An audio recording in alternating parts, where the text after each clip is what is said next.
Welcome to study IQ। I am Amit वरीदी किलोर और ये इंडियन पॉलिटी सीरीज का लेक्चर नंबर 16 है। हमारा उद्देश्य है we are in the endeavour of completing the Laxmikanth in 100 hours. 100 hours में करते हुए हम 15 लेक्चर्स कंप्लीट कर चुके हैं। The 15th lecture pertained to the centre state relations, यानी कि केंद्र सरकार और राज्य सरकार के बीच में हमारे संविधान में किस प्रकार से संबंध और पावर्स को डिस्ट्रीब्यूट किया गया है, इस बात का डिस्कशन। ये डिस्कशन लेक्चर नंबर 15 में स्टार्ट हुआ था। जो सेंटर स्टेट के रिलेशंस हैं वो हम 3 डोमेन्स के अंदर पढ़ते हैं। सबसे पहले वाला लेजिस्लेटिव, यानी कि कानून बनाने की शक्ति का क्या डिस्ट्रीब्यूशन है सेंटर और स्टेट के बीच में। दूसरा एडमिनिस्ट्रेटिव स्लैश एग्जीक्यूटिव, यानी कि कौन कौन सी जो कानून बनाए गए हैं उनको एग्जीक्यूट किस प्रकार से सेंटर और स्टेट कर सकते हैं। And the another one is the third one is the financial relations. इन दोनों के बीच में जो पैसा रेवेन्यू होता है वो कैसे डिस्ट्रीब्यूट होता है, कौन कलेक्ट करता है। आज हम कंटिन्यू करेंगे 15th लेक्चर को। 15th लेक्चर में हमने लेजिस्लेटिव रिलेशंस को डिस्कस किया था। आज हमारा उद्देश्य होगा एग्जीक्यूटिव या एडमिनिस्ट्रेटिव रिलेशंस को एग्जामाइन करना। सेंटर स्टेट रिलेशंस पार्ट 11 और पार्ट 12 में दिए गए हैं, राइट। पार्ट 11 में 2 हैं, लेजिस्लेटिव और एडमिनिस्ट्रेटिव। पार्ट 11 245 आर्टिकल से स्टार्ट होता है और 263 पर खत्म हो जाता है। सो 245 से 255 तक ये 11 आर्टिकल बात करते हैं सेंटर और स्टेट के बीच में जो लेजिस्लेटिव रिलेशंस है। We are done with it. आज हम एडमिनिस्ट्रेटिव रिलेशंस के बारे में बात करेंगे, जो कि 6 डिफरेंट हेडिंग्स के अंदर डिस्कस किया जाएगा। And then we will jump on to the financial relations. Start करने से पहले एक बार अंडरस्टैंड करते हैं लेजिस्लेटिव। देखिए, लेजिस्लेटिव और एग्जीक्यूटिव के बीच में एक बड़ा इंपॉर्टेंट कनेक्शन है। जो लॉ बनता है उसी लॉ को इंप्लीमेंट किया जाता है। सो प्राइमरली अगर नोटिस किया जाए तो जो लेजिस्लेटिव रिलेशंस होंगे ऑलमोस्ट उसी प्रकार के एग्जीक्यूटिव रिलेशंस भी होंगे। कुछ उसके अंदर जो बदलाव है बेसिकली हमें उन्हीं को पढ़ना ज्यादा जरूरी है, ठीक है। अब हमने जब सेंटर स्टेट के बीच में लेजिस्लेटिव रिलेशंस पढ़े थे तो आर्टिकल नंबर 245 से 255 तक हमने ये सारे के सारे आर्टिकल्स कवर कर दिए। However now we are not focusing on the articles, we are actually much more focusing on the concepts. सबसे पहले था टेरिटोरियल एक्सटेंट। टेरिटोरियल एक्सटेंट का मतलब है कि किस केंद्र सरकार और राज्य सरकार में से जब कानून बनाया जाता है तो कौन सी डिवीजन किस चीज के लिए उसकी जो कानून बनाती है उसकी टेरिटरी क्या होती है। तो सिंपल सा था, सरल था कि बेसिकली जो सेंटर है वो पूरी की पूरी इंडिया की टेरिटरी के लिए कानून बनाती है। जब सेंटर यानी पार्लियामेंट कोई कानून बनाता है तो it applies to the territory of the whole India. And when the state यानी कि जो विधानसभा जो होती है यानी कि जो स्टेट लेजिस्लेचर होता है जब वो कानून बनाता है तो it applies only to the state territory. काफी लॉजिकल है। इसमें बस एक इंपॉर्टेंट बात समझने की थी कि जो पार्लियामेंट यानी जो सेंट्रल गवर्नमेंट का लॉ है उसमें एक्स्ट्रा टेरिटोरियल पावर्स भी होती हैं, यानी कि वो बाहर अगर हमारे देश के बाहर भारत की टेरिटरी से बाहर कोई भारतीय है उसके ऊपर भी वो कानून लागू हो सकता है। That does not apply to state. अगर स्टेट के बाहर चला जाए तो जो स्टेट के कानून है वो फ्रांस पर लागू नहीं होते हैं, भारत के कानून फिर भी बेसिकली वहां पर एप्लीकेबल हो सकते हैं। दूसरा डिस्ट्रीब्यूशन में हमने एक क्लियर कट बात पढ़ी है। हमारे कॉन्स्टिट्यूशन में एक शेड्यूल बनाया गया है, शेड्यूल नंबर 7, और उसके अंदर अलग अलग लिस्ट बना दी है जिसमें लिख दिया गया है, लिस्ट में लिख दिया गया है कि किस टॉपिक पर कौन कौन सा कानून बना सकता है। तो पहली यूनियन लिस्ट है, उस लिस्ट में जितने भी 100 सब्जेक्ट हैं इस समय, उस पर जितने भी सब्जेक्ट हैं उस पर सेंट्रल गवर्नमेंट कानून बनाती है। और फिर स्टेट लिस्ट, उसमें 61 सब्जेक्ट्स हैं इस समय, उसमें जितने भी सब्जेक्ट्स या टॉपिक्स दिए गए हैं उसके ऊपर स्टेट लेजिस्लेचर अलग अलग इंडिविजुअल स्टेट गवर्नमेंट्स उसके ऊपर कानून बना सकती है। And the third one is the concurrent list. उस कंकरेंट लिस्ट पर जो भी दिया गया है उस पर सेंटर और स्टेट दोनों के दोनों कानून बना सकते हैं। हमने ये भी पढ़ा कि इन तीनों लिस्ट में जो सबसे सुपीरियर लिस्ट है वो है यूनियन लिस्ट, इसके बाद जो आती है वो कॉन्करेंट लिस्ट आती है और इसके बाद जो आती है वो स्टेट लिस्ट आती है। एंड देन एक और रेजिडुअरी लिस्ट। रेजिडुअरी लिस्ट का मतलब कि अगर इन सब टॉपिक्स के अलावा कोई कानून बनाना पड़ जाए किसी सब्जेक्ट के ऊपर तो वो यूनियन बना देती है। We are done with that also. उसके बाद हमने एक स्पेसिफिक कॉन्सेप्ट पढ़ा था। हम ये बात अंडरस्टैंड कर चुके हैं कि दो वी हैव टेकन फेडरलिज्म, परंतु हमारा जो फेडरलिज्म है वो यूनाइटेड स्टेट्स का फेडरलिज्म नहीं है परंतु कनाडा का फेडरलिज्म है। ऐसे फेडरलिज्म में इसकी प्रॉपर्टी ये होती है कि जो यूनियन होता है वो स्ट्रांग होता है। दो हमारे विचार या हमारी फिलॉसफी फेडरलिज्म की है। फेडरलिज्म का मतलब अलग अलग यूनिट ऑफ एडमिनिस्ट्रेशन को उनकी खुद की इंडिविजुअलिटी और उनको खुद ऑटोनॉमी देने का हमारा उद्देश्य है। लेकिन एक देश में एक सिंगल आइडेंटिटी और यूनिटी बनाए रखने के लिए हमने यूनियन को ज्यादा स्ट्रांग बनाया है, ठीक है। यानी अगर देखा जाए तो यूनियन एक बड़ा भाई है और बेसिकली उसके बाकी सारे के सारे जो स्टेट्स हैं वो छोटे भाई है। इस प्रकार का कोई इनमें रिश्ता दिया गया है। ऐसे में जब पार्लियामेंट्री लेजिस्लेशन के अंदर हम पढ़ते हैं तो पार्लियामेंट के पास कुछ ऐसी पावर्स हैं, कुछ ऐसी सिचुएशंस एग्जिस्ट करती हैं कि पार्लियामेंट चाहे तो इस स्टेट लिस्ट पर भी कानून बना सकता है जरूरत पड़ने पर। अगर राज्यसभा लिख कर दे, अगर स्टेट खुद कह दे, इमरजेंसी के समय अगर कोई सिचुएशन क्रिएट हो जाए तो मतलब कि उसके बाद स्टेट से एक्स्ट्रा पावर है यूनियन के पास। स्टेट के पास कभी पावर नहीं आएगी यूनियन के सब्जेक्ट्स के ऊपर लॉ बनाने के लिए, ठीक है। And then the centres control, और उसके बाद सेंटर का जो स्टेट के कानूनों के ऊपर किस प्रकार से थोड़ा सा कंट्रोल है। भाई एक सिंपल सा एग्जांपल तो ये है कि अगर सेंटर ने स्टेट ने कोई कानून बनाया, कोई लेजिस्लेशन पास किया, so that bill can actually be reserve for the president, तो फिर दोबारा से सेंटर के कंट्रोल में आ गया। अगर फाइनेंशियल इमरजेंसी लगी हुई है तो ऐसे गिवन टाइम में स्टेट्स को सेंटर ऑर्डर कर सकता है कि जितने भी फाइनेंशियल या मनी बिल हो वो बेसिकली रिजर्व करके रखें, हम पहले एक बार एनालाइज करेंगे आपके पास करने से पहले। यानी कि कुछ पावर्स है सेंटर्स की स्टेट के ऊपर। ये सब है लेजिस्लेटिव रिलेशंस पे। Now we will come on the administrative और एग्जीक्यूटिव रिलेशन पे। ये बहुत ज्यादा महत्वपूर्ण है क्योंकि दिन बर दिन इनसे ज्यादा काम पड़ता है, ठीक है। दोनों फाइनेंशियल और एडमिनिस्ट्रेटिव ज्यादा महत्वपूर्ण, लेजिस्लेटिव तो बिल्कुल सीधे साधे हैं, सिंपल से। अब टेक्निकली देखा जाए तो जो ये तीन लिस्ट हैं, यूनियन लिस्ट, स्टेट लिस्ट और कंकरेंट लिस्ट, इसमें जो कानून बनता है उसी को एग्जीक्यूट करना पड़ता है। तो अगर हम बहुत छोटे से लॉजिक से सोचें तो कहने का मतलब ये होगा कि जो यूनियन जिस पर कानून बनाएगी उसका एग्जीक्यूटिव पावर यूनियन के पास, जो स्टेट जिस पर कानून बनाएगी उसका एग्जीक्यूटिव पावर स्टेट के पास। एक्चुअली में ये सच है and this is what the executive powers की जो डिस्ट्रीब्यूशन है। अब हम पढ़ते हैं एडमिनिस्ट्रेटिव रिलेशंस दोनों यूनिट्स के बीच में, स्टेट्स के बीच में और सेंटर के बीच में, ठीक है। इसको हम अलग अलग तरीके से पढ़ेंगे जिसमें हमारे 6 मेजर टॉपिक्स होंगे। सबसे पहला होगा कि पावर्स डिस्ट्रीब्यूटेड कैसे हैं। सेंटर स्टेट को डायरेक्शन दे सकता है कुछ, हमेशा सेंटर सुपीरियर रहेगा इन रिलेशंस में, ये बात ध्यान रखिएगा। कोऑपरेशन कैसे करते हैं सेंटर और स्टेट। ऑल इंडिया सर्विसेज, जो कि एक फेडरलिज्म के अगेंस्ट प्रॉपर्टी है, राइट। ऑल इंडिया, अगर फेडरलिज्म है तो ऑल इंडिया क्यों सर्विसेज है भाई, अलग अलग स्टेट की अलग अलग होनी चाहिए। लेकिन फिर इसके बारे में पढ़ेंगे क्योंकि ये एग्जीक्यूटिव और एडमिनिस्ट्रेटिव रिलेशंस डिफाइन करती है। Then we will talk about the judiciary, जो कि एक इंटीग्रेटेड जुडिशरी है। और इमरजेंसी के समय ये जो एडमिनिस्ट्रेटिव और एग्जीक्यूटिव रिलेशंस हैं इनमें क्या फर्क आ जाता है, ये हमने लेजिस्लेटिव रिलेशंस पढ़ते वक्त भी पढ़ा था, ठीक है। सेम चीज को हम इसको कंटिन्यू करते हैं। तो ये लॉ जो कानून थे आप इनको पढ़ लीजिएगा, याद करने की, आर्टिकल टू आर्टिकल याद करने की जरूरत नहीं है। बीच में से जब भी आप रिवाइज किया करेंगे या जब आप एमसीक्यू अटेम्प्ट करेंगे तो जो काम के आर्टिकल्स हैं वो ऑटोमेटिकली याद हो जाएंगे। So do not put too much pressure कि याद करना है सर कौन सा आर्टिकल है, इसमें चिंता की कोई बात नहीं है, ऑटोमेटिकली याद हो जाता है। देखिए 240 आर्टिकल में लिखा हुआ है रेजिडुअरी पावर ऑफ लेजिस्लेशन।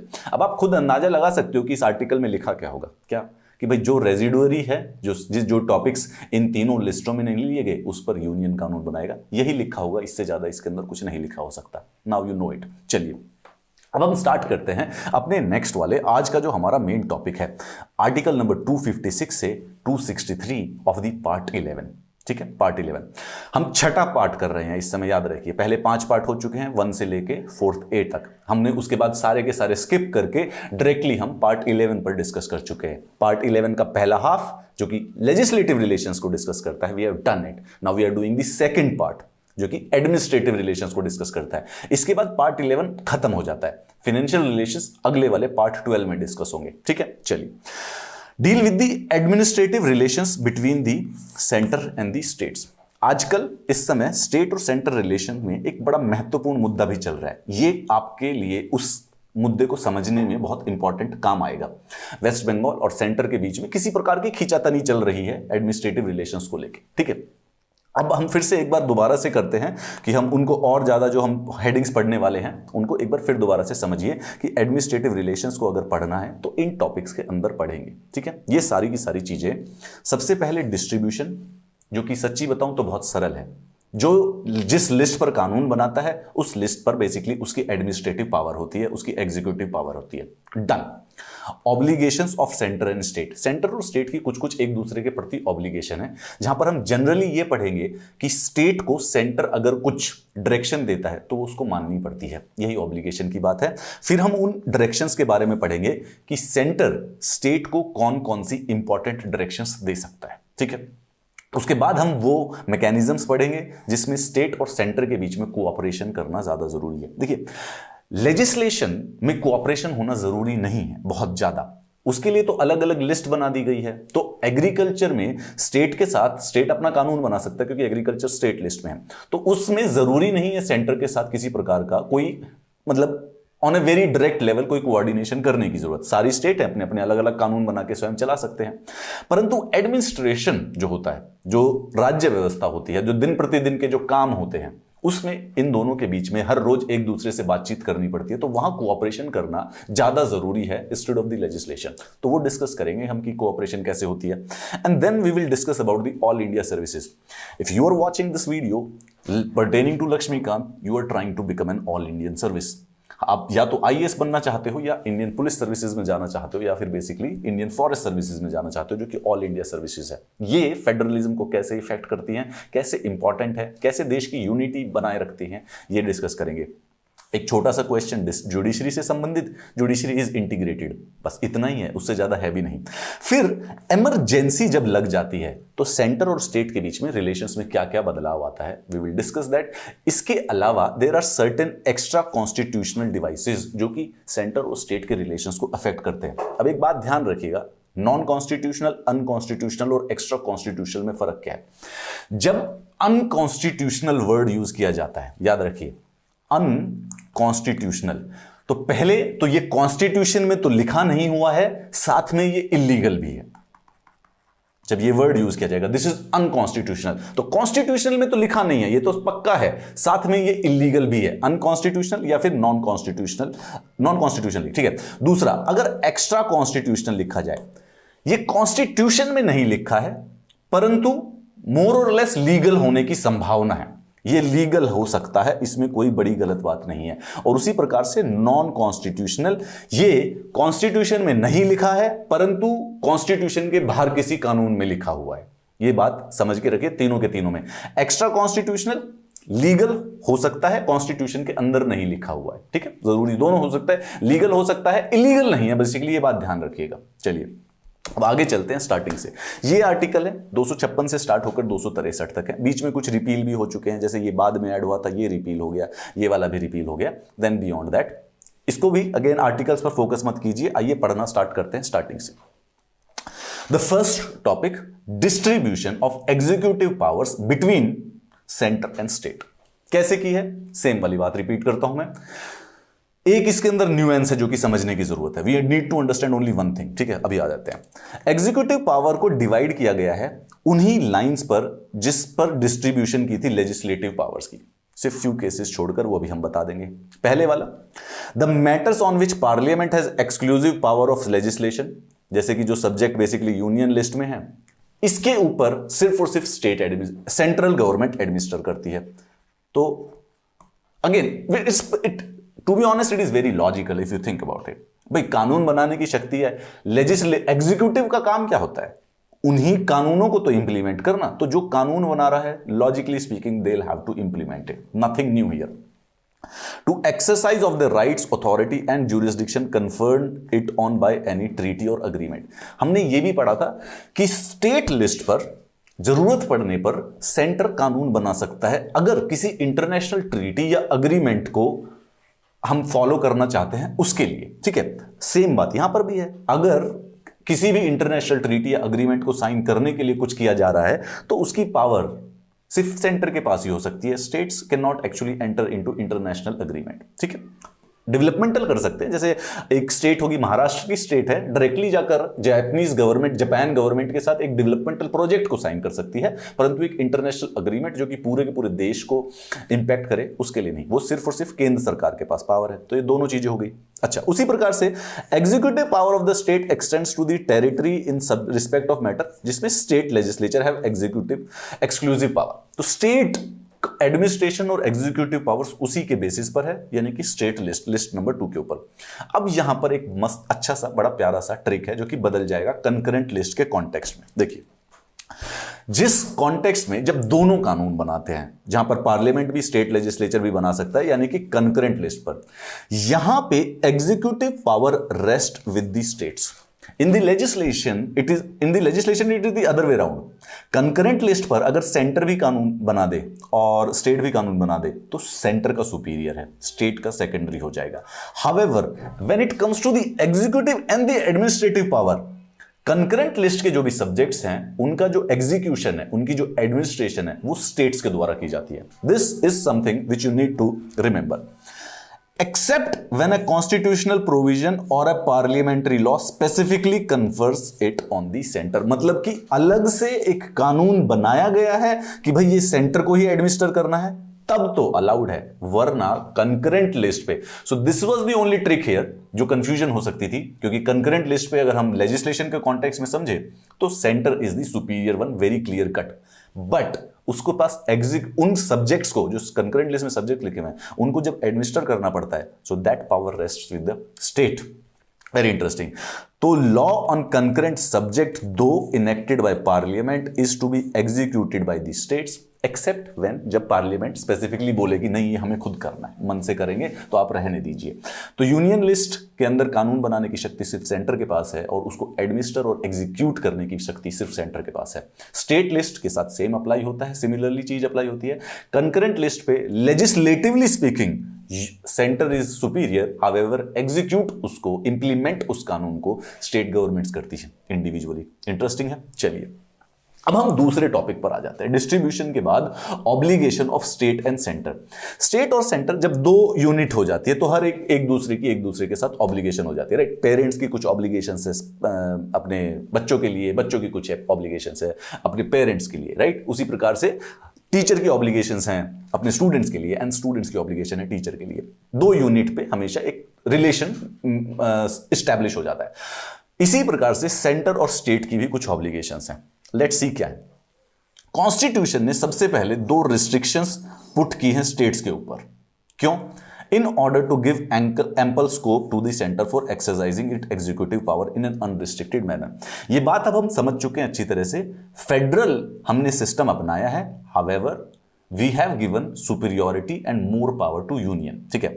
तो जब हम लेजिस्लेटिव रिलेशंस पढ़े थे तो भी अगर आप नोटिस करो हमारा फोकस इस बात पर था कि कब कब centre can actually over power state in the matters of the legislation. यहीं पर अब एग्जीक्यूटिव के कॉन्टेक्स्ट में दो ऐसी सिचुएशंस हैं जब basically centre can put restrictions on the state. पहले वाला, executive power of every state is to be exercised in such a way to ensure compliance with the laws made by the parliament or any existing law which apply in the state, not to impede or prejudice the exercise of executive power of the center in the state। यानी कि constitution में यह लिखा गया है कि central list पर जो यूनियन लिस्ट है शेड्यूल 1 की, उस पर पार्लियामेंट लॉ बना देगा। स्टेट्स को जब भी अपनी एग्जीक्यूटिव पावर, जब भी अपनी एग्जीक्यूटिव अथॉरिटी इंप्लीमेंट करनी हो तो हमेशा ध्यान रहे कि उसके अंदर पार्लियामेंट के जो भी कानून है उसका भी कंप्लायंस रहे। So this has a responsibility. ये ऑब्लिगेशन किसकी हुई? स्टेट की ऑब्लिगेशन है, याद रखिए, सेंटर की नहीं है। ये स्टेट की ऑब्लिगेशन है कि वो पार्लियामेंट के बनाए हुए कानूनों को कंप्लाई करवाए। पहली बात, इवन दो एडमिनिस्टर चाहे उसको सेंटर कर रहा हो। दूसरा, नॉट टू इंपीड और prejudice the exercise of executive power of the centre in the state. अब स्टेट के अंदर जो पुलिस है वो बेसिकली स्टेट गवर्नमेंट के कंट्रोल में है, स्टेट के मुख्यमंत्री के कंट्रोल में है। तो कॉन्स्टिट्यूशन में ये लिख दिया गया है कि जब सेंट्रल गवर्नमेंट का कोई काम हो रहा हो स्टेट में तो किसी प्रकार से स्टेट को रोकना नहीं चाहिए। एग्जीक्यूटिव उसकी पावर को किसी भी प्रकार से इंपीड ना करने की कोशिश की जाए। While the former lays down a general obligation, latter imposes a specific obligation on the state not to hamper the executive power। ठीक है। तो पहला तो सिर्फ जनरलिस्टिकली बात है, सेकंड वाला एक स्पेसिफिक कॉन्टेक्स्ट पर बात कर रहा है। इन दोनों की जो लैंग्वेज है वो कोअर्सिव है, या ये मतलब सिर्फ और सिर्फ म्यूचुअल अंडरस्टैंडिंग के बेसिस पर नहीं किया गया है। This directly gives power to the state. Centre को पावर दी गई है, एक्स्ट्रा कोअर्सिव पावर है इस यहां पर। अगर हम देखें both the cases, the executive power of the centre extends to the giving of such directions to the state as are necessary for the purpose। यानी कि ये जो दोनों restrictions हैं स्टेट के ऊपर, सेंटर डायरेक्शंस दे सकता है, निर्देश दे सकता है कि ये दोनों फॉलो। तो सेंटर को अगर लगे कि स्टेट जो है वो कोई पार्लियामेंट का जो लॉ है उसको कंप्लाई नहीं करा रहा, तो सेंटर स्टेट को निर्देश दे सकता है कि please make it comply. It is a coercive provision, ठीक है। The sanction behind these directions of the centre is coercive in the nature. अच्छा, अब क्या होता है, कोअर्सिव चीज वही होती है जिस चीज पर पनिशमेंट दी जा सके, ये बात ध्यान रखिएगा। जब तक पनिशमेंट नहीं है तो कोअर्जन नहीं हो सकती। कोअर्जन तभी पॉसिबल है भाई, कागज की धमकी देकर क्या फायदा, कैपेसिटी तभी हो, आप उसी से डरेंगे जो कि आप कैपेसिटी रखता है पनिशमेंट देने की, राइट। जैसे कि अगर मैं आज आपको कहूं कि बेसिकली अगर आप नहीं पढ़ेंगे आप तो फिर पनिशमेंट मिलेगी, तो none of you will be ever worried about it. Why? क्योंकि ये सिर्फ और सिर्फ धमकी है जिसको इंप्लीमेंट या एग्जीक्यूट नहीं किया जा सकता। हावेवर अगर आप एक क्लासरूम में बैठे होते और उस समय मैं कहता कि कल जो होमवर्क करके नहीं आएगा उसको क्लास में एंट्री नहीं मिलेगी, नाउ यू नो कि the person has the power to not allow me to enter the class, तो वहां पर कोवर्जन है, वहां पर आपके ऊपर एक प्रेशर है। सिमिलरली जो ये निर्देश देती है सेंटर स्टेट को, इसके अंदर कोअर्सिव पावर है, यानी कि अगर वो नहीं मानेगी तो कुछ किया जा सकता है। क्या किया जा सकता है? ये हमारे आर्टिकल 365 में लिखा गया है। आर्टिकल 365 में यह लिखा गया कि स्टेट अगर कंप्लाई करने से फेल हो जाती है तो it would be lawful for the president to hold that a situation has arisen in which the government of the state can not be carried on in accordance with the provision of the constitution. और ऐसे में अनुच्छेद number 356 का प्रयोग करके government को suspend किया जा सकता है और उस स्टेट में प्रेसिडेंट रूल लगाया जा सकता है, राइट। तो ये अब हम याद रखिए एग्जीक्यूटिव पावर्स के बारे में हम पढ़ रहे हैं, और एग्जीक्यूटिव पावर में हमने ये रियलाइज किया है कि सेंटर स्टेट्स को निर्देश दे सकता है, और ये जो निर्देश है इनके अंदर पावर है। पावर ये है कि अगर स्टेट ना माने तो अनुच्छेद नंबर 365 में लिखा गया है कि दिस मीन्स कि अनकॉन्स्टिट्यूशनल गवर्नमेंट है, यानी कि स्टेट की गवर्नमेंट अनकॉन्स्टिट्यूशनल होगी। और स्टेट की गवर्नमेंट अगर अनकॉन्स्टिट्यूशनल हो जाती है तो 356 आर्टिकल का प्रयोग करके उस गवर्नमेंट को सस्पेंड करके वहां राज्य के अंदर हम प्रेसिडेंट रूल को लगा सकते हैं। सेंटर कौन कौन से डायरेक्शन दे सकता है ये भी एक बात हम समझ लेते हैं, एंड दिस इज स्पेसिफिक, क्योंकि अगर एक दिन बहुत ट्रिकी प्रीलिम्स का क्वेश्चन आएगा तो ये स्पेसिफिक 4 जो डायरेक्शंस हैं इनके बारे में वो सीधा पूछे जा सकता है कि संविधान में कौन सी मेजर 4 इंपॉर्टेंट डायरेक्शंस दी गई है। देखिए ये 2 केसेस तो अबव वाले हैं, ठीक है, ओवरआर्किंग है वो 2 केसेस, उन 2 के अलग 4 स्पेसिफिक डायरेक्शन कॉन्स्टिट्यूशन में अलग से मेंशन्ड है। वो जनरल है, याद रखिए कि पार्लियामेंट के लॉ को कंप्लाई करवा रहे हैं या नहीं करवा रहे हैं, राइट, कि कोई सेंटर की एग्जीक्यूटिव पावर्स है उनको इंपीड तो नहीं किया जा रहा स्टेट में, they both are in general in the sense. इसके अलावा 4 और डायरेक्शन सेंटर दे सकता है स्टेट को। पहले वाला the construction and the maintenance of the means of communication जो नेशनल या मिलिट्री इंपॉर्टेंस के डिक्लेयर्ड हो बाय द स्टेट। अगर नहीं है तो फिर देंगे, अगर भाई स्टेट को कोई कहे कि यहां पर एयरटेल का या बीएसएनएल का जियो का एक टावर लगवाना है और स्टेट नहीं लगवाए तो कोई बड़ी बात नहीं है, परंतु something which has been declared to be of national और मिलिट्री इंपॉर्टेंस, तब सेंटर स्टेट को बोलेगा आप इसे लगवाएं, इसको मेंटेन करें, इसको सिक्योरिटी दे, and state will have to comply. दूसरा, measures to be taken for the protection of railways within the state. हर स्टेट में से रेलवे जाती है और अगर रेलवे की प्रोटेक्शन के लिए सेंटर कुछ स्पेसिफिक डायरेक्शंस देता है तो स्टेट की रिस्पॉन्सिबिलिटी है उनको मानना। Provision of adequate facilities for instruction in the mother tongue at the primary stage of the education to children belonging to linguistic minority groups in the state. याद करो, very specific है, this is very specific. मतलब कि अगर किसी state में कोई linguistic minority group के लोग हैं तो सेंटर स्टेट को डायरेक्शंस दे सकता है कि इनकी जो एलिमेंट्री एजुकेशन है इनकी मदर टंग में करवाने के लिए आप प्रावधान करवाएं, उसके लिए बेसिकली एडमिनिस्ट्रेशन को कहें। वेरी वेरी स्पेसिफिक डायरेक्शन जो कि सेंटर दे सकता है स्टेट को। दूसरा, drawing up and execution of the specified schemes for the welfare of the scheduled tribes in the state. याद रखिए, not the scheduled caste here, it is very specific one, जहां पे सिर्फ शेड्यूल्ड ट्राइब के लिए बताया गया है कि स्टेट अगर कुछ इग्नोर कर रहा हो तो सेंटर डायरेक्टली उनको मैसेज कर सकता है, निर्देश दे सकता है कि शेड्यूल्ड ट्राइब्स के वेलफेयर के लिए पर्टिकुलर स्कीम बनाएं, नहीं बनाई है तो हमारे वाली देखिए और इसको एग्जीक्यूट कीजिए। There are 4 very specific directions which the centre can give to the state which they have to comply. The first one is की मिलिट्री इंपॉर्टेंस या नेशनल इंपॉर्टेंस के मीन्स ऑफ कम्युनिकेशन को मेंटेन करना, secure करना। Number 2, railways की protection के लिए कोई भी निर्देश। नंबर 3, लिंग्विस्टिक माइनॉरिटी के बच्चे की एलिमेंट्री एजुकेशन उसकी मदर टंग में करने के लिए केंद्र सरकार राज्य सरकारों को निर्देश दे सकती है। एंड द लास्ट वन कि शेड्यूल्ड ट्राइब के लिए वेलफेयर स्कीम्स बनाकर उसको एग्जीक्यूट करना। इनमें the coercive sanction behind the central direction under 365 is applicable in these cases also. तो वो दोनों जो हम पहले पढ़े हैं जहां पर कोअर्सिव है, पावर है, यानी कि क्या है वो है स्टेट के ऊपर रिस्ट्रिक्शंस हैं, या फिर ये कह सकते हो कि स्टेट्स की ऑब्लिगेशन है सेंटर की तरफ। स्टेट की एक ऑब्लिगेशन है कि पार्लियामेंट के सारे लॉ को कंप्लाई किया जाए उसकी टेरिटरी में। दूसरा, पार्लियामेंट जब या सेंट्रल गवर्नमेंट जब अपनी एग्जीक्यूटिव अथॉरिटी को यूज करे तो उसको किसी भी प्रकार से इंपीड नहीं किया जाए, रोका ना जाए। ठीक है, जैसे कि सेंट्रल ब्यूरो ऑफ इन्वेस्टिगेशन है, सीबीआई है, किसी स्टेट में चला गया, राइट। अब CBI is a central investigation body, केंद्र सरकार की बॉडी है, अब वो किसी स्टेट में गई है तो यानी स्टेट में एग्जीक्यूटिव अथॉरिटी यूज कर रही है सेंटर। ऐसे में स्टेट की रिस्पॉन्सिबिलिटी है कि उनको काम करने से रोका ना जाए किसी प्रकार से। And then very specifically there are 4 more directions which centre can give to the state, जो कि हम चारों के चारों पढ़ चुके हैं। और अगर ये चारों मानने से इनकार कर दिए, स्टेट ने मानने से इनकार कर दिया, रेलवेज नहीं माने, कम्युनिकेशन नहीं माने, एसटी की ट्राइब्स के वेलफेयर नहीं किए या मदर टंग में प्राइमरी एजुकेशन नहीं की, तो 356 का या 365 दोनों का इकट्ठे प्रयोग हो सकता है। Mutual delegation of the function. अच्छा, अब देखो, अब एक इंटरेस्टिंग बात सुनो। जैसे मैंने बताया था, लेजिस्लेशन वाटर टाइट कंपार्टमेंट है, it is workable, make sense. कानून बनाना है, अलग अलग अपने अपने सब्जेक्ट्स पे बना लो, यूनियन अलग, स्टेट अलग, कंकरेंट का अलग हो गया। हाउएवर एडमिनिस्ट्रेटिव और एग्जीक्यूटिव जो रिलेशंस है वो बिल्कुल वाटर टाइट या रिजिड नहीं हो सकते हैं। इंडीड लेजिस्लेटिव तो कंप्लीटली रिजिड है, यूनियन लिस्ट पर स्टेट लॉ बना ही नहीं सकती, स्टेट लिस्ट पर सेंटर लॉ बना ही नहीं सकती। They do it in a very specific circumstances जो कि हम डिस्कस कर चुके हैं, राइट, मतलब बना ही नहीं सकती। एग्जीक्यूटिव और जो एडमिनिस्ट्रेटिव रिलेशन है वहां पर ऐसा गड़बड़ करना अच्छा नहीं होगा, क्यों? क्योंकि वो तो रोज का काम है ना। यहां पर फ्लेक्सिबिलिटी है। अब देखते हैं क्या होता है। देखिए, distribution of executive power in general follows the distribution of the legislative power. तो दोनों की पावर्स हैं बराबर, सेम टू सेम है, तुम यूनियन कर लो, हम स्टेट लिस्ट, ठीक है। But such rigid division in the executive sphere may lead to occasional conflict अभी भी होते हैं। अगर ये रिजिड हो जाता तो फिर तो बिल्कुल ही सब मतलब डेड लॉक आ जाता कि आगे ही नहीं बढ़ पाएंगे।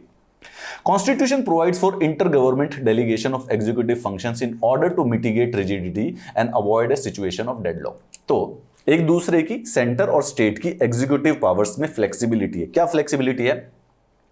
President may, with the consent of the state government, entrust to that government any of the executive functions of the center.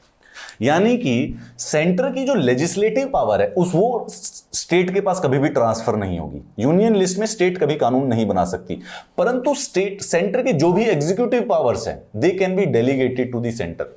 With the president दे सकता है सेंटर स्टेट से बात करके, क्या आप ये काम कर लेंगे, इस एडमिनिस्ट्रेशन को आप संभाल लेंगे, वैसे तो सेंटर का है। स्टेट भी लाइक कि we can do it sir, they will be like कि please start doing it from here on. Conversely, the governor of a state may, with the consent of the central government, entrust to the government any of the executive functions of the state. फिर अचानक से यही वाली बात है, state भी बोली कि अगर हमने आपका कुछ काम ले लिया है, how about you take some of our work. Governor से उन्होंने बात की, गवर्नर ने बोला कि ठीक है भाई, बात करके देख लेते हैं। सेंटर भी लाइक कि ठीक है, we will do it for you because you are also doing it for us. तो मतलब कि एग्जीक्यूटिव फंक्शंस ना एक दूसरे को डेलीगेट कर सकते हैं। सेंटर स्टेट को कर सकता है, स्टेट कुछ करना नहीं चाहता, मन नहीं कर रहा है कि ये काम तो हमारे से नहीं है, तुम ही कर लो, तो वो सेंटर को भी दे सकता है। This mutual delegation of administrative functions may be conditional और अनकंडीशनल। ठीक है, वो बता सकते हैं कि क्या क्या सिचुएशन है, कैसे करना होगा, ये कर सकते हो, ये नहीं कर सकते हो, बड़ी आसानी से। तो this is good. This is related to the executive functions की डेलीगेशन। ये लेजिस्लेशन पर जीरो है, जीरो लेजिस्लेशन की एप्लीकेबिलिटी है। कभी भी सेंटर के सब्जेक्ट्स यूनियन लिस्ट में से कोई भी कानून स्टेट नहीं बना सकती। नो, नेवर, नाडा। नॉर्मल ऑर्डिनरी टाइम्स में स्टेट लिस्ट में भी पार्लियामेंट कुछ भी नहीं कर सकता। स्पेसिफिकली हमने 5 स्पेसिफिक इंस्टेंस याद किए थे जिसमें बेसिकली चलो जरूरत पड़ने पर कुछ किया जा सकता है। एग्जीक्यूटिव में सिर्फ और सिर्फ नॉर्मल बातचीत की बात है, एक गवर्नमेंट को दूसरे गवर्नमेंट से। प्रेसिडेंट सेंटर की दे सकता है चाहे तो, और गवर्नर चाहे तो स्टेट की डेलीगेट कर सकता है सेंटर को। Seems like a cool plan, not bad. Cooperation कैसे होती है सेंटर और स्टेट के बीच में? Constitution contains the following provisions to secure cooperation and coordination between the centre and the state. Centre और स्टेट एक ही चीज है। सेंटर अगर देखें तो सेंटर बेसिकली 28 के 28 जो स्टेट्स हैं उन्हीं से मिलकर बना हुआ है। It is primarily the sum of all the states centre. तो इन दोनों के बीच में कोऑर्डिनेशन करवाना, कोऑपरेशन कराना बहुत ही ज्यादा महत्वपूर्ण है। Indeed cooperative federalism is the key idea of the progress of India. हमारी पॉलिटी का जो सबसे सेंट्रल और इंपॉर्टेंट आइडिया वो है cooperative federalism. Parliament can provide for the adjudication of any dispute or complaint with respect to the use, distribution, control of waters of any interstate river or river valley। क्या समस्या है? ये समस्या है। अभी तक हम बात कर रहे थे सेंटर और स्टेट की रिलेशन की, परंतु सपोज कीजिए पंजाब और हरियाणा के बीच में लड़ाई हो गई। दो स्टेट है ना, दोनों यूनिट है, दोनों के बीच में लड़ाई हो गई।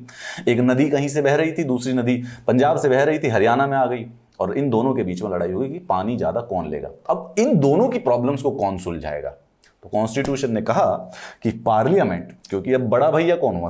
पार्लियामेंट हो ना, central is the bigger government, can provide for the adjudication of any dispute or complaint with respect to use, distribution and control of waters of any interstate river and river valley. तो जो ये interstate reverse हैं और interstate river valleys हैं, इसमें किसी भी प्रकार का जब डिस्प्यूट होता है तो उसके लिए पार्लियामेंट एक तरीका प्रोवाइड कर सकता है।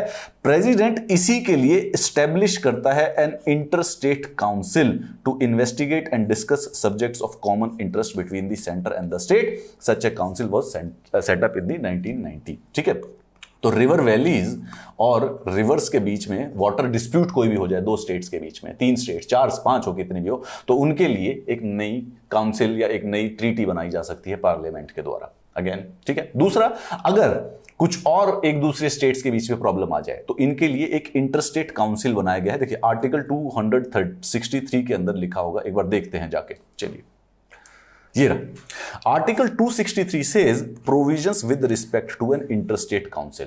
अब ये कॉन्स्टिट्यूशन में पहले लगा हुआ था, लेकिन हमने जाके 1990 में बना लिया कि दो स्टेट्स के बीच में अगर कुछ प्रॉब्लम हो जाती है तो इस काउंसिल के द्वारा उन चीजों को सॉल्व किया जा सकता है। Full faith and credit is to be given throughout the territory of India to public act, records and judicial proceedings of the centre and every state. ये कोऑपरेशन की बात चल रही है सेंटर और स्टेट के बीच में, राइट। तो इसका मतलब है कि जब सेंटर कोई भी एक्ट बनाता है या सेंटर की कोई जो पब्लिक रिकॉर्ड्स होते हैं या उनकी कोई भी जुडिशियल प्रोसीडिंग्स होती है, वो पूरे के पूरे देश में इक्वली एप्लीकेबल होती है, राइट। ऐसा नहीं है कि आधी कहीं पर लगेगी आधी कहीं नहीं। Parliament can appoint an appropriate authority to carry out purposes of the constitutional provisions relating to interstate freedom of trade, commerce और इंटरकोर्स। ये बेसिकली अगर इंटरस्टेट ट्रेड में किसी प्रॉब्लम पे आ जाते तो उसके लिए भी एक नई बॉडी बनाई जा सकती है। लकीली इनफ पिछले 75 सालों में हमें बेसिकली बनाने की जरूरत नहीं पड़ी। सेंटर और स्टेट के रिलेशंस में एक सबसे important and something which might be exciting to you because you are absolutely interested in this, all India services. उनके रिलेशन में ऑल इंडिया सर्विसेज क्या होता है? अब जो हमारी जो मैं बताता हूं आगे आके, देखिए ये वाली बात बताना चाहता था मैं। हमारे देश में जो सिविल सर्विसेज की क्लासिफिकेशन है वो 3 प्रकार की है। सबसे पहले ऑल इंडिया, सेंट्रल सर्विसेज और स्टेट सर्विसेज। तो सेंट्रल सर्विसेज मतलब जो लोग केंद्र सरकार के एम्प्लॉय करते हैं, एम्प्लॉयमेंट है सेंट्रल, सिर्फ और सिर्फ केंद्र सरकार के एम्प्लॉय हैं, ठीक है। दूसरा स्टेट सिविल सर्विसेज, जो सिर्फ और सिर्फ स्टेट सिविल सर्विसेज है, ठीक है। एंड देन इसके बाद आती है ऑल इंडिया सर्विसेज। यूपीएससी जब एग्जाम लेता है तो इन दोनों सर्विसेज के लिए सिलेक्शन देता है। यूपीएससी का जो आप एग्जाम देते हैं, आईएएस, आईपीएस का, आईआरएस का, आईएफएस का, फॉरेन सर्विसेज वालों का और फॉरेस्ट वाला, वो एग्जाम इन सब के लिए, ऑल इंडिया सर्विसेज के लिए और सेंट्रल सिविल सर्विसेज के लिए। इनके लिए स्टेट एडमिनिस्ट्रेटिव सर्विसेज के लिए इंडिविजुअल स्टेट अपने अपने अलग अलग पब्लिक सर्विस कमीशन से एग्जाम लेते हैं।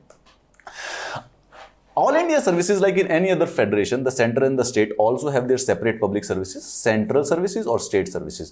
इसके अलावा there are all India services, जो कि देश में 3 हैं। IAS, IFS, ये है इंडियन फॉरेस्ट सर्विसेज। याद रखिए, इन दोनों में कंफ्यूजन ना हो। एक होता है IFOS, जो कि इंडियन फॉरेन होती है, फॉरेन, बाहर के जो लोग डिप्लोमेट बनते हैं, ठीक है। That is not all India service, that is a central service.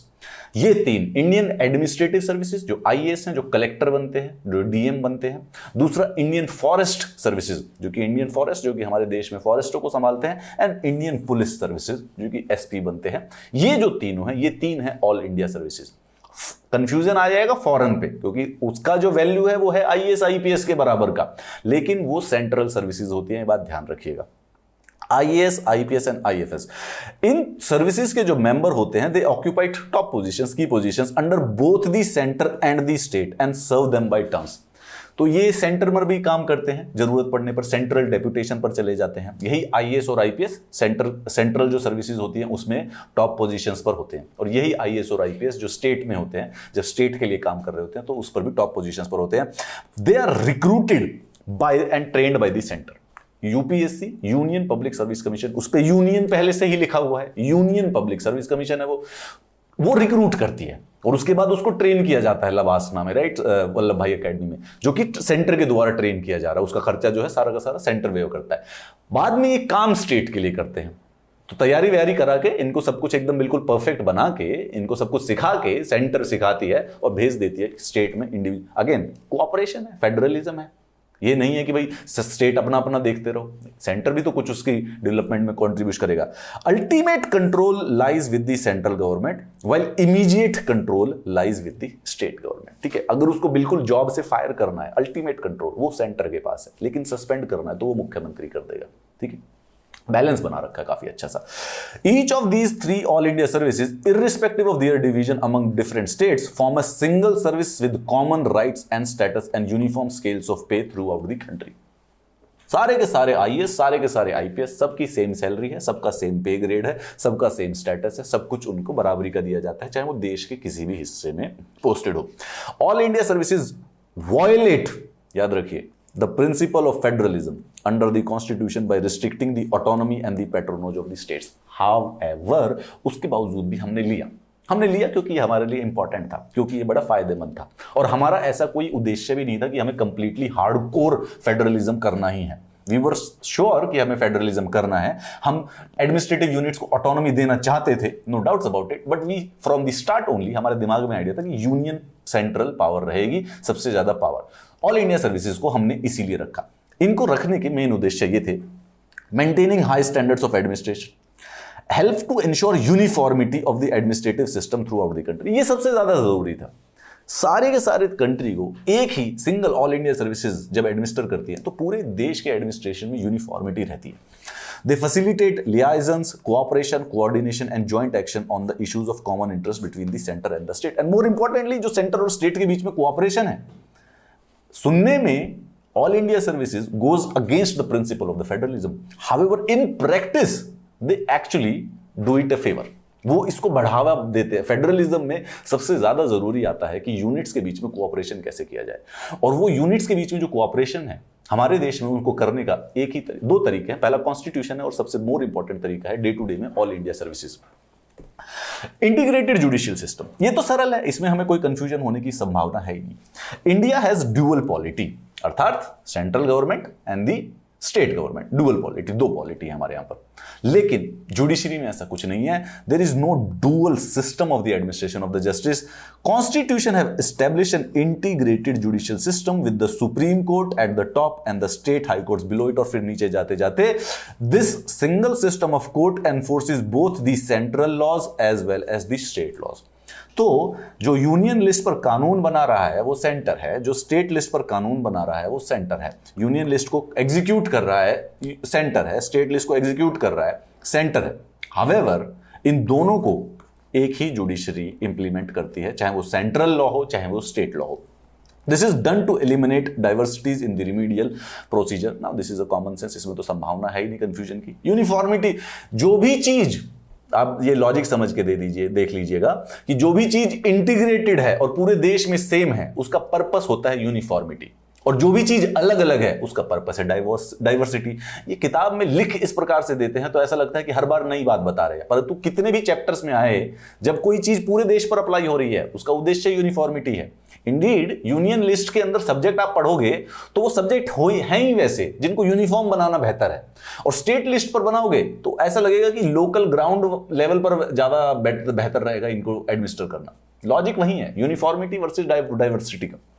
The judges of the state high court are appointed by the president in consultation with the chief justice of India and the governor of the state. ये important है, याद रखिए। जैसे आप सोचते हैं central government से associated supreme court है, स्टेट गवर्नमेंट से एसोसिएटेड हाई कोर्ट होनी चाहिए, इसी प्रकार से कुछ नॉर्मल लॉजिकल सा फील करता है, परंतु यहां पे कंफ्यूज ना हो। सुप्रीम कोर्ट के जजेस को हाई कोर्ट सुप्रीम कोर्ट के जो जजेस हैं उनको प्रेसिडेंट अपॉइंट करते हैं। हमारे देश के जो प्रधानमंत्री है तो उनको शपथ बेसिकली प्रेसिडेंट दिलाते हैं। इसी प्रकार से हम सोचे सेम लॉजिक पर तो गवर्नर चीफ मुख्यमंत्री को अपॉइंट करते हैं, राइट। तो हमें ये लगेगा कि भाई हाई कोर्ट के जो जजेस है फिर उनको गवर्नर अपॉइंट करते हैं। नो, गवर्नर से कंसल्टेशन की जाती है, लेकिन जितने भी हाई कोर्ट है उन सब के जो जजेस है वो अपॉइंट होते हैं सीधा राष्ट्रपति के द्वारा। अगेन क्यों? क्योंकि डुअल करना नहीं है, यहाँ पे इंटीग्रेटेड है। और जब इंटीग्रेटेड करना है तो भाई अगर प्रेसिडेंट चीफ जस्टिस या सुप्रीम कोर्ट के जस्टिस को अपॉइंट कर रहे हैं तो इंटीग्रेशन है ना, कोई डुअलिटी तो है ही नहीं। तो डुअलिटी नहीं है तो फिर उसको प्रेसिडेंट को ही करने दीजिए। हाँ, जब डुअलिटी हो जाती है तब बेसिकली फिर गवर्नर के पास वो पावर चली जाती है, जहां पे डुअलिटी की बात आ जाती है। Parliament can establish a common high court for 2 और मोर स्टेट्स। जरूरत पड़ने पर मुंबई महाराष्ट्र की और गोवा की सेम है, पंजाब और हरियाणा की भी सेम है जरूरत पड़ने पर। ये तो आपको मालूम ही है। चलिए, अब एक और जो सबसे महत्वपूर्ण तो टॉपिक बचे जिसमें सबसे important extra constitutional devices is nothing, वो तो बस सुनने की बात है। असली जो रिलेशंस हैं जो सेंटर और स्टेट के हैं ना, एग्जीक्यूटिव रिलेशंस, जो सबसे हेडलाइन जो बनाते हैं, जिसमें थोड़ा दिल दहल जाता है सबका, धड़कने वाला जो टॉपिक है वो है रिलेशंस ड्यूरिंग इमरजेंसीज के बीच में क्या संबंध होता है सेंटर और स्टेट के बीच में। We are going to do it coming lectures. Financial powers के बाद जब हम इंटरस्टेट रिलेशंस के बाद पढ़ेंगे तो हम डायरेक्टली इमरजेंसी प्रोविजंस पर जाएंगे, तो वो डिटेल में पूरा का पूरा सारे के सारे 3 प्रकार के emergency will study about it. अभी शॉर्ट में जान लेते हैं कि होता क्या है इमरजेंसी में। जब नेशनल इमरजेंसी लगी, देश में 3 प्रकार की इमरजेंसी लगती है, तो ये 352, 356 और 360 3 प्रकार की इमरजेंसी है। ये आज तक जिंदगी में सिर्फ 3 बार लगी है। ये रेगुलरली लगती रहती है श्रद्धा अनुसार, कई बार तो मिसयूज करके भी लगा रखी है। ये आज तक जिंदगी में कभी भी नहीं लगी। तो 352 में नेशनल इमरजेंसी लगाया गया है, 356 में प्रेसिडेंट रूल लगाया जाता है और 360 में फाइनेंशियल इमरजेंसी लगाई जाती है। जैसे ही नेशनल इमरजेंसी लग जाती है तो होता क्या है, centre becomes entitled to give executive direction to states on any matter. National emergency है, अब एक ही पावर है सिंगल पूरे के पूरे देश में, एवरीथिंग एल्स इज सबऑर्डिनेट। तो कोई भी मैटर है, लेजिस्लेशन, एग्जीक्यूटिव, कोई कॉन्स्टिट्यूशन खत्म उस समय, सेंटर जो कहेगा वही करेंगे state governments are brought under the complete control of the centre, they are not suspended. बस इसी बात पे इंपॉर्टेंस है कि नेशनल इमरजेंसी में पूरे के पूरे देश का कंट्रोल केंद्र सरकार ले लेती है, जो स्टेट गवर्नमेंट्स हैं वो सस्पेंड नहीं होती हैं। हम क्यों पढ़ रहे हैं? क्योंकि अगले वाली इमरजेंसी में स्टेट गवर्नमेंट सस्पेंड होती है, इसलिए हमें पढ़ना, इसलिए हमें इस बात पर ध्यान देना था। जब प्रेसिडेंट रूल इंपोज होता है तो president can assume to himself the functions of the state government and powers vested in the governor or any other executive authority in the state. ठीक है, विल अंडरस्टैंड इन डिटेल, लेकिन president rule का यह मतलब है कि पूरे देश में इमरजेंसी नहीं लगानी, पर्टिकुलर स्टेट में ही लगानी है, तो उस स्टेट की गवर्नमेंट को सस्पेंड कर दिया जाता है। जैसा अभी हमने पढ़ा भी था कि कुछ रिस्ट्रिक्शंस हैं स्टेट्स के ऊपर, स्टेट की कुछ ऑब्लिगेशन है सेंटर के ऊपर, तो सेंटर अगर वो निर्देश दे और स्टेट ना माने तो फिर सेंटर क्या करेगा? बिना पनिशमेंट के तो किसी भी प्रकार की पावर यूजलेस होती है, तो सेंटर के पास पनिशमेंट देने का तरीका है आर्टिकल नंबर 356। सेंटर भी लाइक कि या तो ये कम्युनिकेशन के टावर लगवा दो कल तक, और नहीं लगे तो 356 लगा के मैं तुम्हारी गवर्नमेंट को सस्पेंड कर दूंगा। इसमें गवर्नमेंट सस्पेंड हो जाती है, प्रेसिडेंट हैंडल कर लेता है। पहले वाले में नेशनल इमरजेंसी में गवर्नमेंट सस्पेंड नहीं हुई है। चलिए, और दूसरा फाइनेंशियल इमरजेंसी। फाइनेंशियल इमरजेंसी का मतलब यह है कि देश होने वाला है बैंकरप्ट, देश के पास पैसे नहीं है दूसरे लोगों को देने के लिए, हमने जो लोन लिए थे उसकी किस्त नहीं जा पाएगी, ऐसी कोई संभावना आज तक लगी नहीं है, परंतु अगर लग जाए तो ऐसा होगा कि centre can direct the states to observe canons of financial property and can give other necessary direction including the reduction of the salaries of the person serving in the state. तो वो अब उस समय सेंटर बताएगा कि भाई पैसा कैसे खर्च करना है, पैसा थोड़ा सा कंट्रोल में करें, और जितने भी आपके एम्प्लॉइज हैं उनके सबके 15% कितने भी कह सकते हैं वो काट लीजिए, दैट वुड बी, मतलब गारंटी, वो ऑप्शन दे देगा। ये इमरजेंसी के बीच में है, ये पूरा का पूरा एक डिटेल्ड 100% लेक्चर होगा। इसके अलावा there are certain other ways also, ठीक है, जिसमें जो सेंटर है एक्सरसाइज करता है control over the state administration.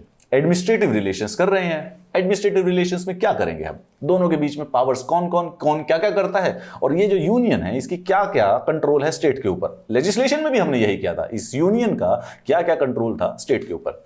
Article 355 imposes 2 duties on the centre. ये सेंटर की ड्यूटी है। अभी तक हमने 2 पढ़ी थी, वो स्टेट की ऑब्लिगेशन थी, अब सेंटर की। To protect every state against external aggression and internal disturbances, to ensure that the government of every state is carried on in accordance with the provision of the constitution, right. ये responsibility दी गई है state की। इसी के एवज में अगर देखें दो ऑब्लिगेशन है, ये रिस्पॉन्सिबिलिटी है सेंटर की। इसी की ऑब्लिगेशन में दो ऑब्लिगेशन है जो कि स्टेट्स की हैं। क्या है कि भाई पार्लियामेंट के कानूनों को कंप्लाई किया जाए उनकी टेरिटरी में। दूसरा, पार्लियामेंट या सेंट्रल गवर्नमेंट जब अपना एग्जीक्यूटिव अथॉरिटी को एग्जीक्यूट करे तुम्हारी टेरिटरी में, उसे इंपीड ना करे किसी भी प्रकार से। The governor of a state is appointed by the president. कैसे कंट्रोल है यूनियन का स्टेट के ऊपर? क्यों कि जो उनकी जो सबसे बड़ा सेरेमोनियल हेड है स्टेट का, वो करता ही सेंटर अपॉइंट है।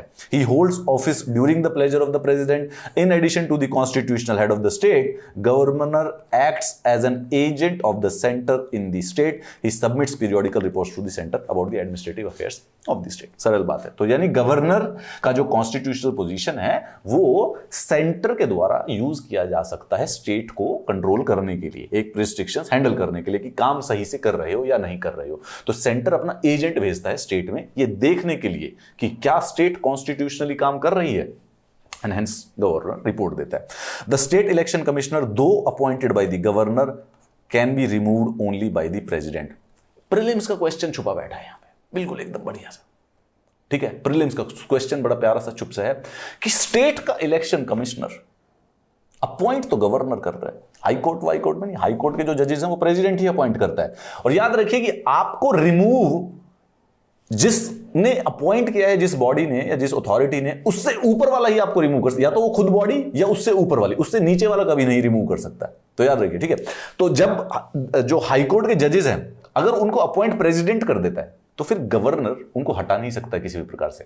अच्छा, यहां पर स्टेट इलेक्शन कमिश्नर में, दिस इज वेरी स्पेसिफिक, याद कीजिए इसको, रट्टा लगाइए इसका कि स्टेट इलेक्शन कमिश्नर क्यों किया गया है, इस बात का भी सवाल मैं आपसे पूछ लेता हूं।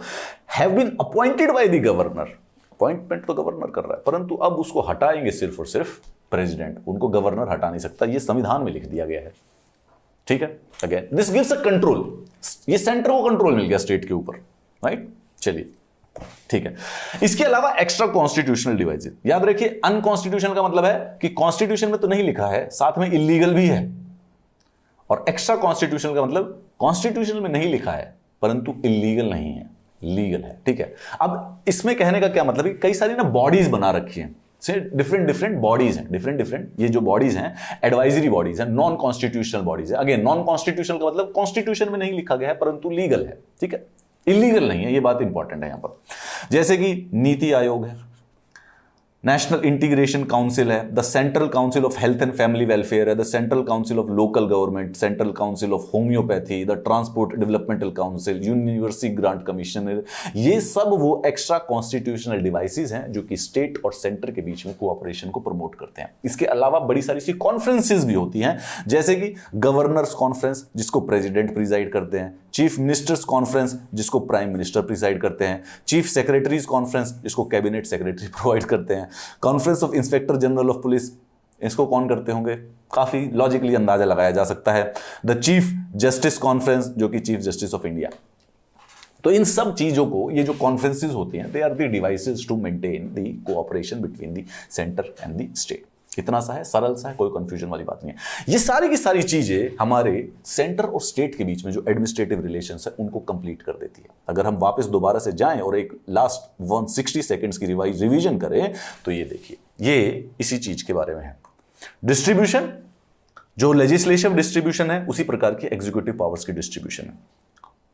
इसमें बस एक फर्क है कि कंकरेंट के अंदर लॉ पार्लियामेंट बनाता है, उसको इंप्लीमेंट स्टेट्स करती है, राइट। ऑब्लिगेशंस, स्टेट की दो ऑब्लिगेशन है सेंटर के पास, कौन कौन सी? सबसे पहले वाली कि पार्लियामेंट के जो भी लॉज बने उनका कंप्लाई हो उनकी टेरिटरी में, और दूसरे वाला अगर सेंट्रल गवर्नमेंट की कोई एग्जीक्यूटिव अथॉरिटी को इंप्लीमेंट करना हो तो उसको इंपीड ना किया जाए। Then there are centre's direction, centre direction दे सकता है हमारे राज्य सरकारों को। 4 स्पेसिफिकली डायरेक्शंस हैं, वो चारों की चारों को स्पेसिफिकली याद कर लीजिएगा। नेशनल या मिलिट्री इंपॉर्टेंस की जो कम्युनिकेशन होती है उसके बारे में। दूसरे वाला होता है कि अगर कोई माइनॉरिटी, लिंग्विस्टिक माइनॉरिटी ग्रुप के जो मदर टंग के अंदर अगर भाषा को बढ़ावा देना है या उनको एलिमेंट्री एजुकेशन देना है, इसके बारे में कुछ दिया जा सकता है। और दूसरा मुझे अब इमीडिएटली अगर याद नहीं आ रहा है तो लेट्स चेक इट, रेलवेज की प्रोटेक्शन के लिए और शेड्यूल्ड ट्राइब की वेलफेयर के लिए। ये चारों की चारों याद करनी है। मेरी तरह मत करना कि दोबारा देख के बताओ, क्यों? क्योंकि आपको देखने का मौका नहीं मिलेगा। So we need to revise it as soon as possible. Cooperation between the centre and the state किस प्रकार से की जाती है? All India services, nothing specific, कोई डिफिकल्टी नहीं है। जुडिशरी भी, इसमें आपको बस यही पॉइंट बताया गया है कि जो दोनों के दोनों कानून है, चाहे स्टेट बनाए या सेंटर, उनको इंप्लीमेंट एक ही इंटीग्रेटेड जुडिशरी करती है। इमरजेंसी के बीच में 3 प्रकार की इमरजेंसी होती है, नेशनल और स्टेट इमरजेंसी जिसको प्रेसिडेंट्स रूल कहा जाता है, और फाइनेंशियल इमरजेंसी। उसके बीच में स्टेट और सेंटर के बीच में रिलेशंस कैसे बदल जाते हैं। फाइनेंशियल इमरजेंसी आज तक लगी ही नहीं है, परंतु अगर लगेगी तो वो सेंटर को पावर दे देती है स्टेट को डायरेक्शंस देने का फाइनेंशियल मैटर्स में, यही बात है। और जब नेशनल इमरजेंसी लगती है तो स्टेट गवर्नमेंट्स को सारी, जो सेंट्रल गवर्नमेंट है उसको सारी पावर मिल जाती है एग्जीक्यूशन की, हर प्रकार की, और स्टेट गवर्नमेंट्स जो होती हैं वो सस्पेंड नहीं होती हैं। ठीक है। प्रेसिडेंट रूल में पर्टिकुलर स्टेट के ऊपर ही एप्लीकेबल होता है और वहां की गवर्नमेंट को सस्पेंड कर दिया जाता है, और सारी की सारी जो वहां की पावर है लेजिस्लेटिव और एग्जीक्यूटिव वो प्रेसिडेंट के पास चली जाती है, जब तक नई इलेक्शन होकर नई सरकार ना बन जाए। And then there are extra constitutional devices, जो कि 2 कॉन्स्टिट्यूशनल डिवाइसेज हैं, एक तो जो कॉन्फ्रेंसेज होती हैं और एक जो ये अलग अलग प्रकार के काउंसिल्स हैं, कमिटीज हैं। ठीक है। कॉन्फ्रेंसेज में तो बहुत ही सरलता से आप आसानी से समझ सकते हैं, भाई गवर्नर की काउंसिल होगी तो उन सबसे जो सीनियर आदमी है प्रेसिडेंट, सेरेमोनियल हेड सबसे, उसको, अगर चीफ मिनिस्टर होगी तो प्राइम मिनिस्टर, अगर कैबिनेट सेक्रेटरी होंगे तो चीफ सेक्रेटरी, अगर चीफ जस्टिस और जस्टिस की जब अगर जजेस की कॉन्फ्रेंस होगी तो उसको चीफ जस्टिस हेड करेंगे। Again idea is to ensure cooperation between the union and the state. This is it. हम इसी को कंटिन्यू करते रहेंगे। आज हम बेसिकली कोशिश तो कर सकते थे फाइनेंशियल करने का, but that would B too much, तो हमने इसको स्पेसिफिकली यहीं पर छोड़ के कल से फाइनेंशियल करेंगे। The third part of the centre state relations, यानी कि फाइनेंशियल रिलेशंस जो होंगे। ठीक है, that would be it, and then will be done with it. And फिर हम उसके बाद हम जो इमरजेंसी प्रोविजन है हमारे कॉन्स्टिट्यूशन के अंदर, will move to it. Part 11 is over. अभी तक हम 6 पार्ट कर सकते हैं कॉन्स्टिट्यूशन के। Next we will go to the part 12, जिसके अंदर हम सेंटर और स्टेट के फाइनेंशियल रिलेशंस डिस्कस करेंगे। Sir, you need the PDF. Well, this is the Telegram channel जहाँ पे आपको PDF मिलता है. Sir, we want to talk to you. Well, this is the social media. आप मुझे वहाँ पर ढूंढ सकते हो. Sir, we really like this classes of yours. Well, you can mention this below the YouTube video. I will see you in the lecture number 17th discussing about the center-state relations from the perspective of the finances. Have a nice day.